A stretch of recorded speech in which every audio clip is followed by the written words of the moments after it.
start at the bases here. We're going to poach some pears today.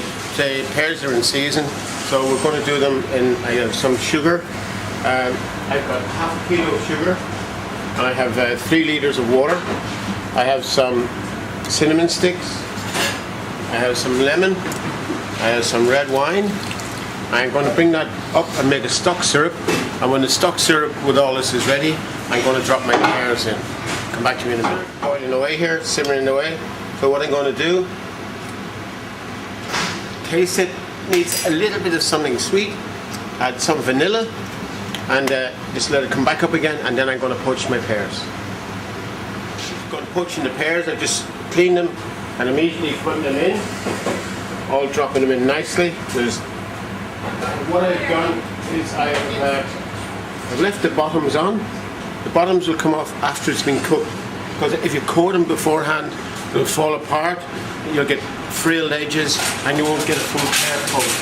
So I'm just going to put them all in, leave the stem on, so it's easier to handle.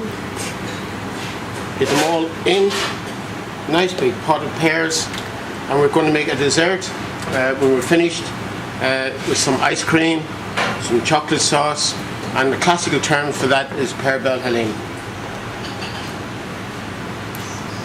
How long do we cook these for, Chef? Depending on the ripeness of the pear. Okay, they could be cooked in 15 minutes. It could be cooked in an hour. If you get a really tough conference pear, it takes ages to cook. But these are nice in-season pears. I'd say they'd be ready about 20 minutes. Would you come back and have a look? But there's one other key factor here, which is that this is actually a poached pear, right? Yes. It's not a boiled pear. No. People need to be able to make sure that they can differentiate between boiling and poaching. Boiling is when you put it on and vigorously boil the liquid. Poaching is simmering. You know, classically poaching is in an oven. You would take it, bring it to the boil, cover it, and put it in the oven. But because this is a big pot of pears, we're going to turn it down to a very gentle heat and just leave it simmer. And we'll have a nice poached pear. I'll put some paper on top of this and just let it cook. And we'll bring them back and we show them exactly what the liquid looks like when it's poaching. Absolutely. What I'm doing is going to show you how to circle a piece of parchment paper. Just half it, half again. Just keep folding it down like a cake fold. Down again. And make sure you put the line in. Down again. As many lines as you can get. Just keep going.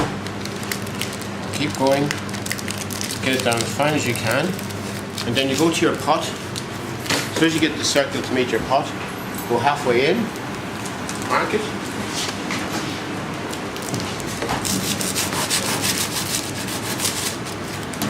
So if you don't have your scissors,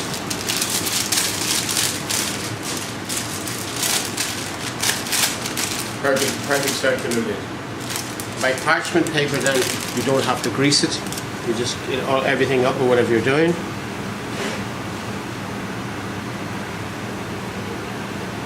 Put your lid on. You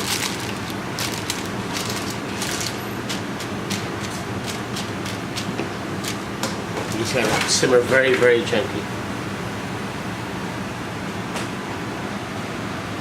And by simmer, I mean the lowest gas you can see.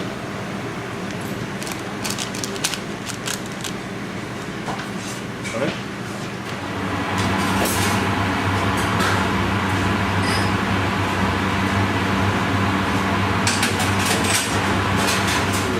Poaching is just a gentle bubble coming to the top.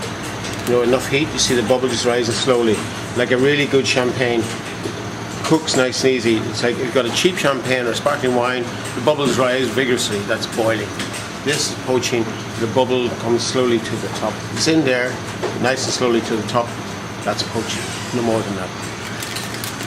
First thing I'm checking is my syrup. My syrup, you get a nice glaze. That's all the sugar and also all nice coating for it. Just give it a second to cool. Oh, the cinnamon is just coming through with the red wine. Absolute perfection. And then just to probe it through, if you've got something to probe, you know, at home, right through, it's nice and easy. I'm not looking for temperatures, I'm just checking that it's nicely cooked.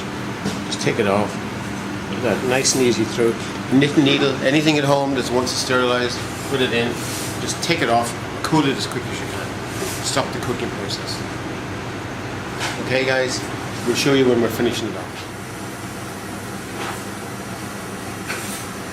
Actually no, I get it soup, I just cut in the sinew here and here, you know, from the stem down. And because it's nicely poached, just using my teaspoon just to take out this here. There you go, that's your waste. Just remember there's two sides to the pear.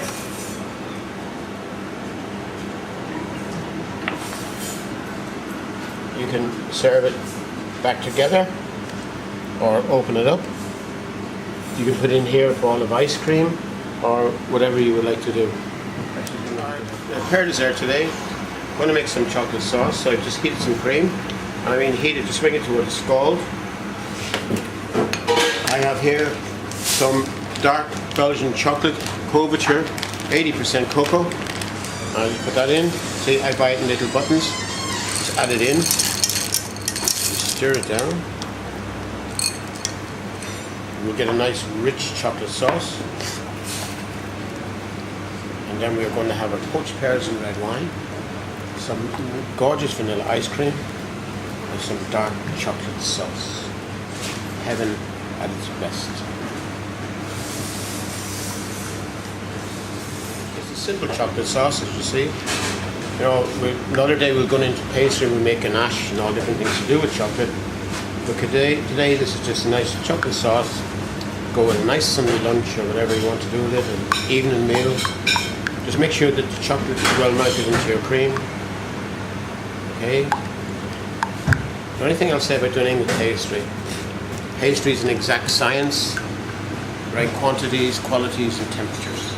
So we scalded the cream, and we just had a couple of fluid ounces of cream, a couple of ounces of chocolate. This is metric, and this is not metric. We'll give you the grams and litres later on. So there we go. And you see the nice shine. That's, you have it. Okay guys, we're going to put the dessert together and we'll show you how it should turn out. Talk to you in a minute.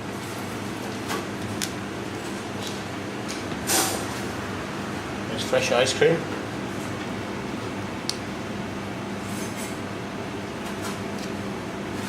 Nice vanilla. So here we have our poached pear, the syrup from the poaching of the pear, fresh ice cream, and indulgence of chocolate sauce. If you ever get to the gates of heaven and taste this, you're in the right place. Enjoy it.